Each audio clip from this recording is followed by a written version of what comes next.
Hello and welcome back to another tutorial. Today we are going to be painting a rainbow cactus, or just like a cute little colorful cactus. So we're going to start with our sketch, and we are going to make the shape of a cactus. So you want to make the lines, or like the circles, the semicircles, the ovals, you don't want to make them really even. So if you'll see here, I'm demonstrating just a couple of ways that you can make your cactus. You're gonna have them stacked on each other, and also in front, one in front of the other. So just try your best in order to make it look just a little bit more organic. Try not to make the try not to make them even and like symmetrical.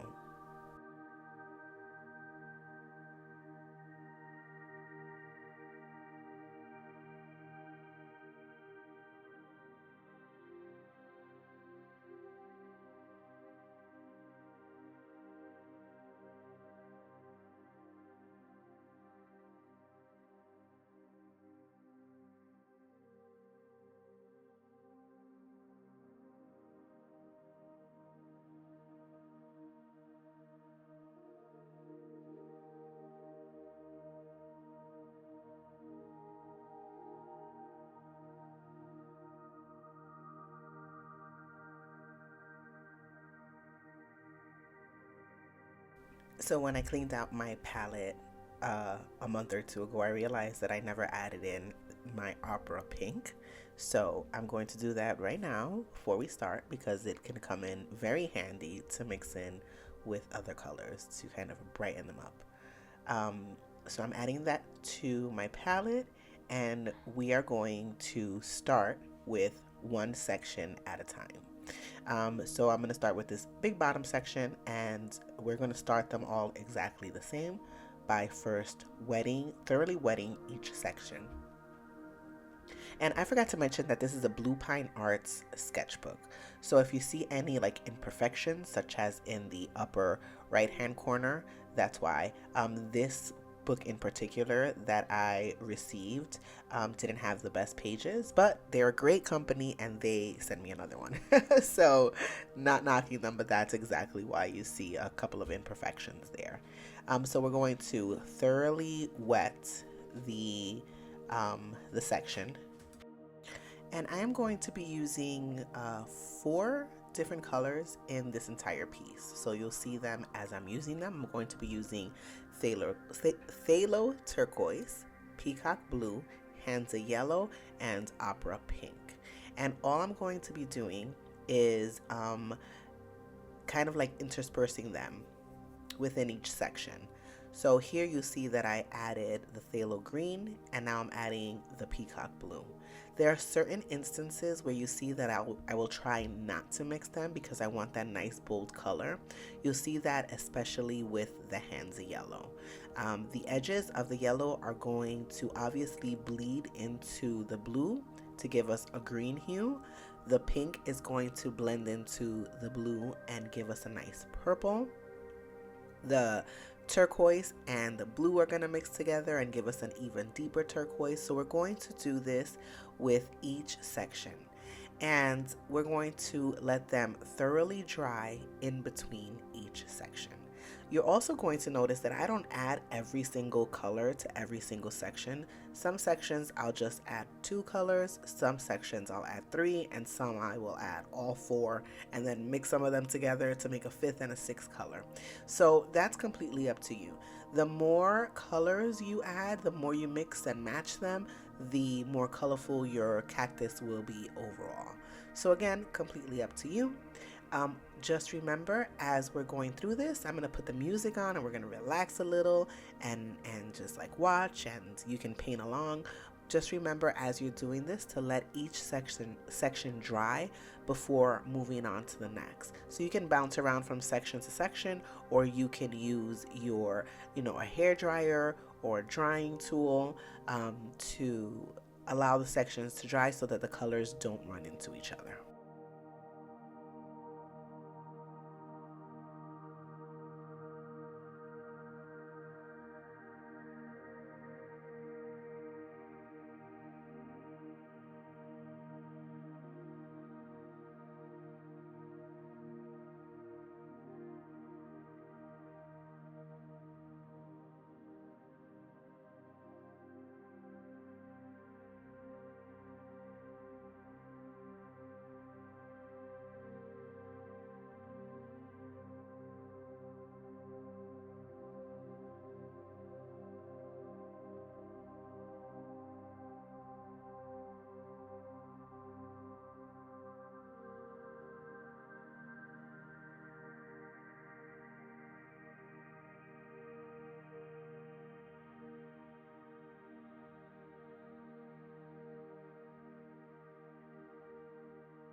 Once you are done and satisfied with your piece and it has completely dried, we're going to use some purple, and in my case this is Bright Clear Violet by Magello Mission Gold, and we're going to add some shadow in between the cacti pieces.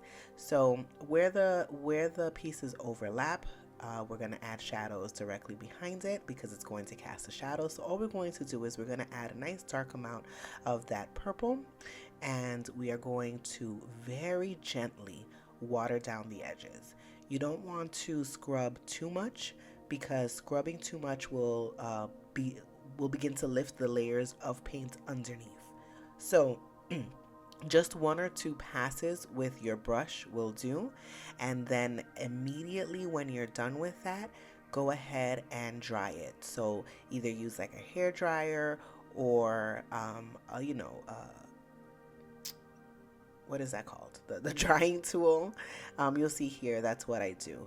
If you leave the water on the piece for too long, it's going to start lifting up the colors underneath. So you want to try and get that dry as quickly as possible. And we're just going to go ahead and keep doing this where all of the pieces meet, and we're just going to add the shadow. You can feel free to add them on top as well if you want. You'll notice that I didn't do it. I actually just kind of got I was done with adding shadow. But feel free to take your time adding the shadow and watering down the edges of them.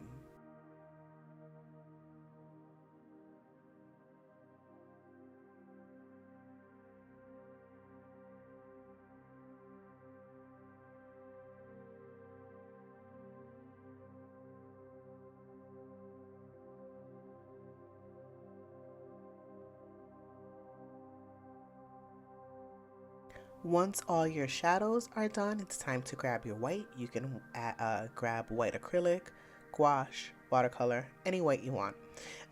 As usual, I'm using the Copic Opaque white, and now we're going to add the highlights to the parts where the needles come out of. So you'll see that I start doing it in a pattern, and then every so often I'll just add in a little dot where it doesn't belong. So we're going to add, and that's just to give it a little bit more, authenticity.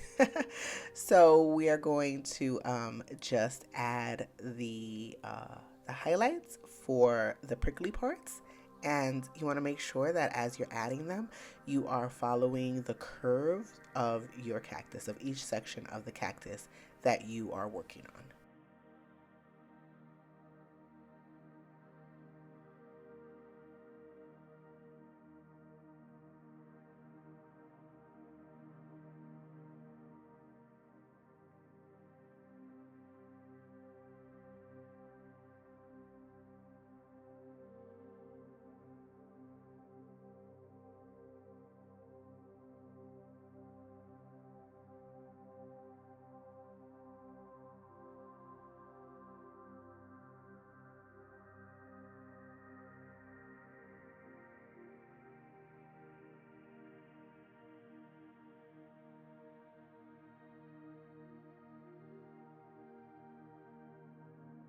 Once you have completely added all of your cute little white dots, grab yourself a black pen.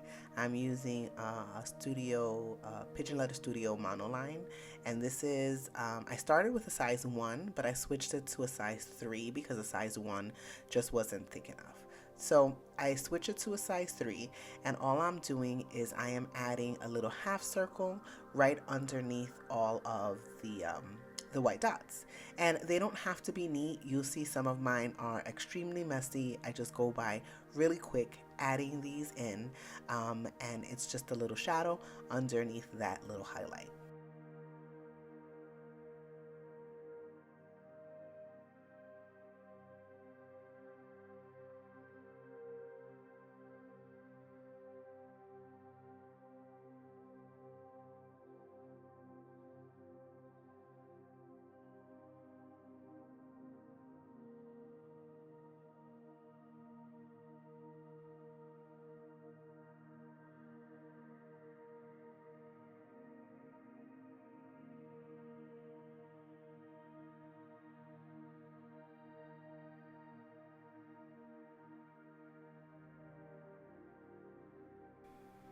When you are done adding all your shadows, I would recommend using a bigger sized pen.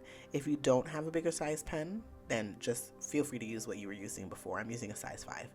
And all you have to do is put your pen down and flick it up. Like, Hermione Granger, swish and flick.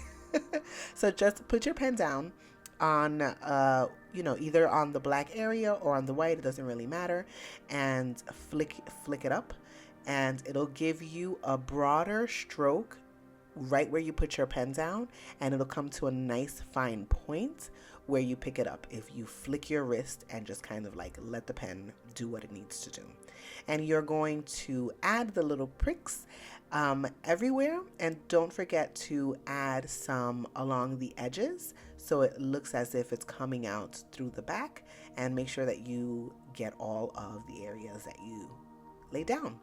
And with that, we are done. I hope that you enjoyed this one, and I'll see you in the next one.